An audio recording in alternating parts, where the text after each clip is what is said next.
अस्सलाम वालेकुम स्टूडेंट्स, उम्मीद है कि आप लोग खैरियत से होंगे। आज हम लोग chemistry practical Punjab text book के अकॉर्डिंग स्टार्ट करने लगे हैं। इसमें जो फर्स्ट प्रैक्टिकल है वो आपके पास टाइट्रेशन है।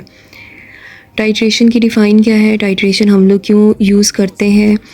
टाइट्रेशन आपके पास एक लेबॉर्ट्री प्रोसेस है जिसमें हम किसी भी सोल्यूशन की अननोन कंसंट्रेशन को इजीली फाइंड कर सकते हैं by using the standard solution. Standard solution क्या होते हैं? स्टैंडर्ड सोल्यूशन आपके पास ऐसे सोल्यूशंस होते हैं जिनकी कंसंट्रेशन आपको मालूम होती है। टाइट्रेशन में आपको दो सोल्यूशंस गिवन होते हैं, एक वो सोल्यूशन जिसकी कंसंट्रेशन आपको पता होती है और दूसरा वो सोल्यूशन जिसकी कंसंट्रेशन आपने मालूम करनी होती है। टाइट्रेशन जो है वो आपके पास 3 टाइप की हो सकती है। एसिड बेस्ड टाइट्रेशन है, KMnO4 टाइट्रेशन है, आयोडीन टाइट्रेशन है। आज हम एसिड बेस्ड टाइट्रेशन को स्टार्ट करते हैं। टाइट्रेशन के लिए आपको सेटअप कैसा लगाना पड़ता है, इसमें क्या क्या अपरेटस यूज़ होता है। टाइट्रेशन में हम लोग ब्यूरेट यूज़ करते हैं, कॉनिकल फ्लास्क यूज़ करते हैं, इसके अलावा इसमें पिपेट यूज़ होता है, बीकर्स यूज़ होते हैं, ड्रॉपर हम लोग यूज़ करते हैं। तो टाइट्रेशन में सबसे पहले हम ब्यूरेट यूज़ करेंगे।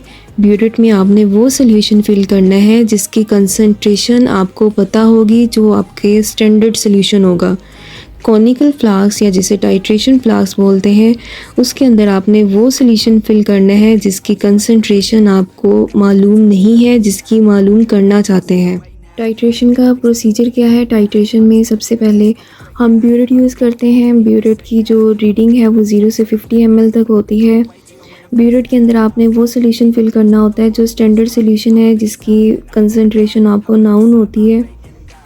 ब्यूरेट को यूज़ करने का तरीका ये है कि सबसे पहले आप इसे डिस्टिल वाटर से वॉश करें, फिर इसके अंदर आपने जो केमिकल फिल करना है उस केमिकल के ज़रिए इसे रिंस करना पड़ता है।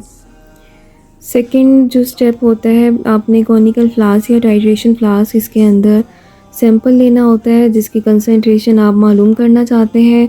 उस सैंपल को एनालाइट बोलते हैं, उसको टाइट्रेंट भी बोलते हैं। ये अक्सर वाइवा में टाइट्रेंट और टाइट्रेंड दोनों का डिफरेंस पूछते हैं। टाइट्रेंट हमेशा स्टैंडर्ड सोल्यूशन को बोला जाता है जो ब्यूरेट में लिए जाते हैं, जिसमें कंसंट्रेशन वगैरह नाउन हो। और टाइट्रेंट जो है वो आपके पास ऐसे सोल्यूशंस होते हैं जिसका वॉल्यूम तो हमें पता है लेकिन इसकी कंसंट्रेशन हमें नहीं पता होती है, और इसको टाइट्रेशन फ्लास्क के अंदर लिया जाता है। इनके अगर दोनों वर्ड्स के ऊपर गौर करें तो लास्ट में जो टाइट्रेंट है वो उसके टी आ रहा है और टाइट्रेंट के डी आ रहा है। इसको याद करने का तरीका ये भी है, टी मतलब टॉप वाला केमिकल जो आपके पास है, और डी मतलब जो आपके पास डाउन पे जो केमिकल है वो आपके पास टाइट्रेंट है और टाइट्रेंट है। आई होप क्लियर हो गया होगा। फर्स्ट स्टेप, आपने ब्यूरेट के अंदर केमिकल फिल करना है स्टैंडर्ड।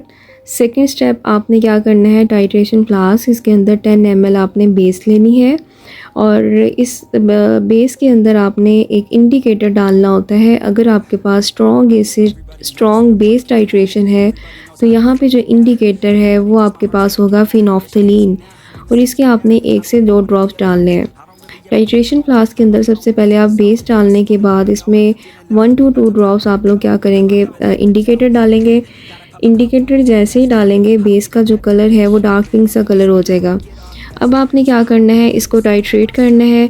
यहाँ से ब्यूरेट के ओपन करते हैं और सोल्यूशन रन करेगा। ठीक है, ब्यूरेट से ड्रॉप बाय ड्रॉप सोल्यूशन इस कॉनिकल फ्लास्क के अंदर जब रन करेगा तो डार्क पिंक कलर जो है वो लाइट पिंक कलर में कन्वर्ट होना शुरू हो जाएगा। ब्यूरेट से सोल्यूशन आपने इतना रन करना है कि ये जो डार्क पिंक कलर है वो light pink to just colourless हो जाए। और फिर आपने जैसे ही एंड पॉइंट आएगा, एंड पॉइंट आपके पास वो पॉइंट है जो रिएक्शन की कंप्लीशन के बारे में बताता है कि रिएक्शन कंप्लीट हो चुका है। नेक्स्ट आपने फिर ब्यूरेट की रीडिंग नोट करनी होती है कि ब्यूरेट का कितना वॉल्यूम यूज़ हो रहा है इसको न्यूट्रलाइज़ करने के लिए। आगे हम एसिड बेस्ड टाइट्रेशन से रिलेटेड एक कैलकुलेशन करते हैं। एसिड बेस्ड टाइट्रेशन या सिंपल टाइट्रेशन को यूज़ करते हुए हम लोग किसी भी सोल्यूशन का मॉलिक्यूलर मास, उसकी purity, impurity, percentage, composition, number of water molecule, उसकी सॉल्युबिलिटी, ये तमाम कैलकुलेशन कर सकते हैं। तो आपके पास जो एक्सपेरिमेंट है वो 4 gram of MOH are dissolve per dm³। Find out the atomic mass of M। यहाँ पे आपके पास जो कैलकुलेशन है वो बेस के अकॉर्डिंग कैलकुलेशन है। यानी आपके पास कोई बेस है, उसका मॉलिक्यूलर मास आपने मालूम करना है, उसकी वैल्यू कंसंट्रेशन उसने बता दी है कि 4 ग्राम है। इसमें कुछ चीज़ें आपको लिखनी पड़ती हैं। सबसे पहले स्टेटमेंट को देखते हुए प्रिंसिपल को राइट करना पड़ता है। चूँकि बेस है तो इसके अगेंस्ट हम लोग एसिड यूज़ करेंगे, इसलिए एसिड बेस्ड टाइट्रेशन है। सॉल्यूशन यहाँ पे स्टैंडर्ड सॉल्यूशन जो है वो 0.1 मोलर HCl का सॉल्यूशन है, क्योंकि बेस के अकॉर्डिंग कैलकुलेशन है तो स्टैंडर्ड 0.1 मोलर HCl होगा। जो केमिकल इक्वेशन है, chemical equation MOH plus HCl MCl बना और साथ में क्या बन गया है, पानी बन गया है।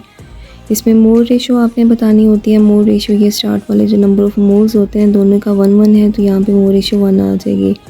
इसमें जो इंडिकेटर है, इंडिकेटर आपके पास फिनोफ्थलीन है और जो इसका एंड पॉइंट है वो light pink to just colourless है। नेक्स्ट टाइट्रेशन करवाने के बाद हम लोग ऑब्जर्वेशन के अकॉर्डिंग टेबल बनाते हैं। ऑब्जर्वेशन वाली जो वैल्यूज़ होती हैं वो ब्यूरेट रीडिंग होती है कि इनिशियल में वॉल्यूम कितना लिया आपने और फाइनल कितना यूज़ हो गया है, इनका डिफरेंस निकालेंगे और ये नेक्स्ट आपको फिर इनका एवरेज निकालना पड़ता है। आगे है इसकी कैलकुलेशंस में हमें MOH के अकॉर्डिंग कैलकुलेशन करनी है, तो हमें MOH की सबसे पहले मोलैरिटी निकालनी पड़ेगी। MOH बेस है आपके पास कोई, इसका मॉलिक्यूलर मास आपने मालूम करना है। फार्मूला अप्लाई करेंगे मोलैरिटी का M1V1 divided by N1, M2V2 divided by N2। M1 आप मालूम करना चाहते हैं और 10 आपके पास जो कॉनिकल फ्लास्क में आपने बेस ली थी 10 ml, ये वो अमाउंट है। N1 मोल रेशो है जो 1 आ रही थी। M2 स्टैंडर्ड सोल्यूशन की मोलैरिटी थी 0.1। V2 आपके पास 10 है जो हमें ब्यूरेट रीडिंग बता रही है कि एवरेज इतना निकला है 10। N2 आपके पास क्या है, मोल रेशो है। जब इसको रीअरेंज करते हैं तो हमारे पास आंसर आता है M1 का 0.1 मोलर MOH। ये आपके पास निकल आई है बेस की मोलैरिटी। नेक्स्ट हम लोग यूज़ करते हैं अमाउंट पर DM क्यूब का फार्मूला। अमाउंट पर DM क्यूब जो है इसे स्ट्रेंथ भी बोलते हैं, molarity multiply by molecular mass.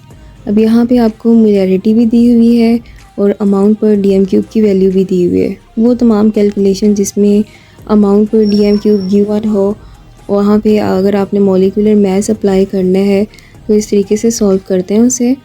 M यहाँ पे ऑक्सीजन और हाइड्रोजन का भी नंबर 1 ही था। ऑक्सीजन का एटॉमिक मास होता है 16, हाइड्रोजन का 1। इसको सॉल्व करेंगे 17 आ जाएगा, 0.1 इस साइड पे आके डिवाइड आ जाएगा, टोटल आंसर आएगा 40 और 17 इस तरफ जाके माइनस और आंसर आएगा 23। तो जो आपके पास रिज़ल्ट निकला है वो atomic mass of given metal वो कितना आ रहा है, 23 AMU। Thank you.